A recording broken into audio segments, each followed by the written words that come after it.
ఓం హ్రీం భైరవి క్లాం హ్రీం స్వాహ. నమస్తే.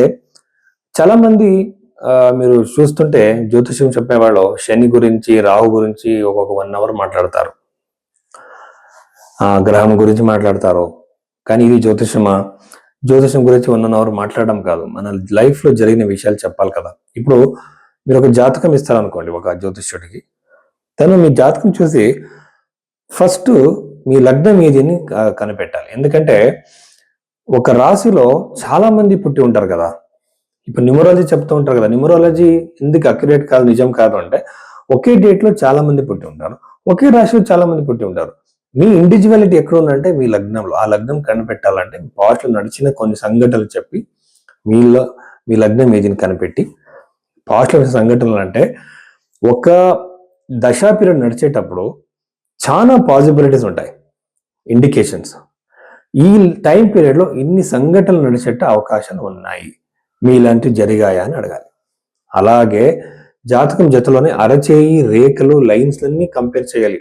ఇవంటే వెస్టర్న్ పామిస్ట్రీ లాగా హెడ్ లైన్ ఫేట్ లైన్ అలా కాదు. ఇండియన్ పామిస్ట్రీ వేరే రకంగా ఉంది, చైనీస్ పామిస్ట్రీని ఒకలాగా ఉంది. ఇవన్నీ కంబైన్ చేయాలి, ప్రశ్న శాస్త్రం చూడాలి. అవన్నీ చూసి అప్పుడు మీ లైఫ్లో నడిచిన పాత ఈవెంట్లు చెప్పి లగ్నం చూసి ఫ్యూచర్ ఈవెంట్ చెప్తే మనకు నమ్మకం వస్తుంది. ఇది ఫస్ట్ విషయం. రెండోది వచ్చేసి మనం పరిష్కారాలు చెప్పేటప్పుడు పెద్ద పెద్ద పూజలు, హోమాలు, కాస్ట్లీ జెమ్ స్టోన్స్, కరంగులి మాల, తర్వాత రుద్రాక్షలు చెప్పడం కాదు. ఇవన్నీ జ్యోతిష్యంలో లేవు. జ్యోతిష్యంలో ఎన్నో విషయాలు లేవు. కాళసర్పం దోషం గురించి లేదు, అలాగే కుజదోషం గురించి కూడా ఎన్నో గ్రంథాల్లో లేదు. బృహత్పరాశర ఓరాశాసనంలో చెప్పిన రెమెడీస్ ఏంటంటే మంత్ర జపాలు, దానం అది మీరే చేసుకోవచ్చు, ఎవరైనా చేసుకోవచ్చు.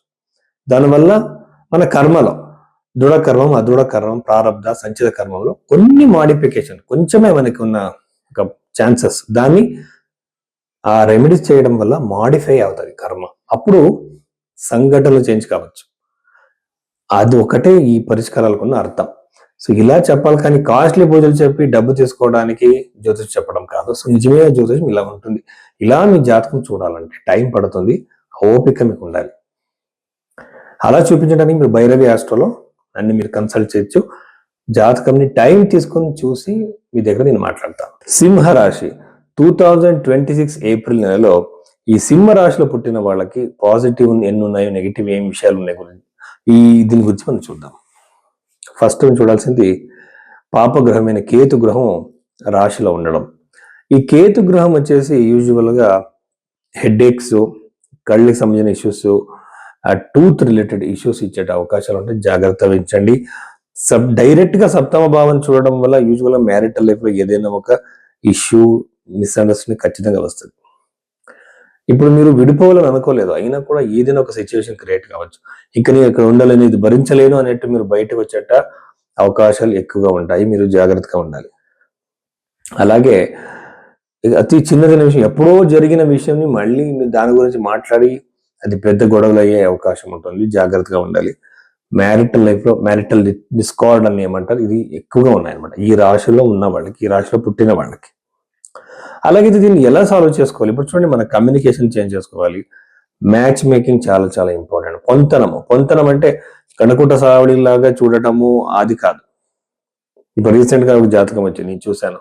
ఈ ఒక అమ్మాయి మెంటల్ ఇష్యూ ఉందని చెప్పాను, వాళ్ళు దాన్ని దాచిపెట్టారు. అది జాతకం చూసినప్పుడు దాంట్లో ఏమొచ్చిందంటే వాళ్ళు రిజెక్ట్ చేయడానికి ముందు ఒకసారి కనుక్కున్నారు. దాంట్లో అమ్మాయికి ఒక మెంటల్ డిజార్డర్ ఉండేది కనిపించింది. వాళ్ళు తెలుసుకున్నారు. ఇది అస్ట్రాలజికల్ ఇండికేషన్స్ మన జాతకంలో ఉంటుంది. ఇది అరచేయిలో చూసినప్పుడు తెలుస్తుంది, జాతకం చూసినప్పుడు చెప్పొచ్చు. ఇది నేను చెప్తున్న విషయం కాదు, మన ఋషులు ఫస్ట్ చెప్పారు ఈ కాంబినేషన్ ఉంటే వీళ్ళకి మెంటల్ డిజార్డర్ ఉంటుందని. అది నేను కనిపెట్టాను. ఇది ఎలా మనం చేయొచ్చు అంటే హారోస్కోప్ లో ఇన్ని విషయాలు మనం తెలుసుకోవచ్చు. ఒక హెల్త్ పరంగా కావచ్చు, మెంటల్ ఇష్యూస్ పరంగా కావచ్చు, ప్రాపర్టీ రిలేటెడ్ కావచ్చు, ఎన్నో విషయాలు మనం చెప్పచ్చు. సో ఇలా మనం జాగ్రత్తగా ఆ పొంతనం సైంటిఫిక్ మ్యాచ్ మేకింగ్ మీరు భైరవ్యాస్లో చేయించుకోవచ్చు. సో ఈ టైంలో చాలా ఓపికత ఉండాలి. 11th హౌస్ లో ఉన్న గురుగ్రహం వల్ల ఫైనాన్షియల్ ప్రోగ్రెస్, సక్సెస్, బిజినెస్ లో అధికమైన లాభం ఉంటుంది. ఖచ్చితంగా లాభం ఉంటుంది. మీరు అనుకోలేదు అలాంటి ఒక స్థాయికి అది వెళ్ళొచ్చు. ఫైనాన్షియల్ ప్రాఫిట్ అలా ఉంటుందన్నమాట. అప్పు నుంచి బయటకు పడడానికి చాలా అవకాశం లేవు. అప్పులు ఎక్కువ పెరిగే అవకాశం, ఈ అప్పును తీర్చడానికి ఇంకొక కొత్త అప్పు చేసేట ఛాన్సెస్ ఉంటాయి. జాగ్రత్తగా ఉండండి. ఇది ఒక సైకలాజికల్ సమస్య. ఈ గ్యాంబ్లింగ్ చేసే వాళ్ళకి ఉంటుంది. ఇప్పుడు కొంచెం డబ్బులు వచ్చాయి, ఇంకొక రోజు వెళ్తే చేస్తాను అనే ఒక డబ్బులు పోగొట్టుకుంటారు కదా, అలాగే ఈ అప్పుల నుంచి ఆ అప్పులకు చేయడం చాలా తప్పు. దీనికి ఒక డిసిప్లిన్ కావాలి, టైం పడుతుంది, స్టెప్ బై స్టెప్ వెళ్ళాలి, ఇన్కమ్ ఎక్కువ చేసుకోవాలి. మీకు డబ్బులు రాక కూడా మీరు అప్పులు ఎలా తీరుస్తారు? చాలా మంది అడుగుతారు, సార్ నేను అప్పుల నుంచి ఎప్పుడు బయటకు వస్తాను సార్ అని. చూడండి, అలా ఎగ్జాక్ట్ గా ఉన్న టైం పీరియడ్ చెప్పలేము. మీ ఇన్కమ్ ఎక్కువ అవుతుందా, దాన్ని బట్టే మీరే తెలుసుకోవచ్చు మీ అప్పులు ఎప్పుడు తీరుతాయని. ఇది వచ్చేసి మీరు మీ జాతకంలో ధనయోగాలు ఉన్నాయా లేదని ఫస్ట్ చూసుకోవాలి. సో అప్పులు ఎక్కువయ్యే అవకాశాలు, మ్యారిటల్ ఇష్యూస్ అని చెప్పాను. సంతానం గురించి కూడా బాధపడుతున్న వాళ్ళకి సంతాన యోగం ఎక్కువగా ఉంది. క్షేత్రస్ఫుటం బీజస్ఫుటం ఖచ్చితంగా చూడాలి, కానీ జనరల్ చెప్పడం అయితే సంతాన యోగం ఉంది. పిల్లలు చాలా ప్రోగ్రెస్ చూస్తారు.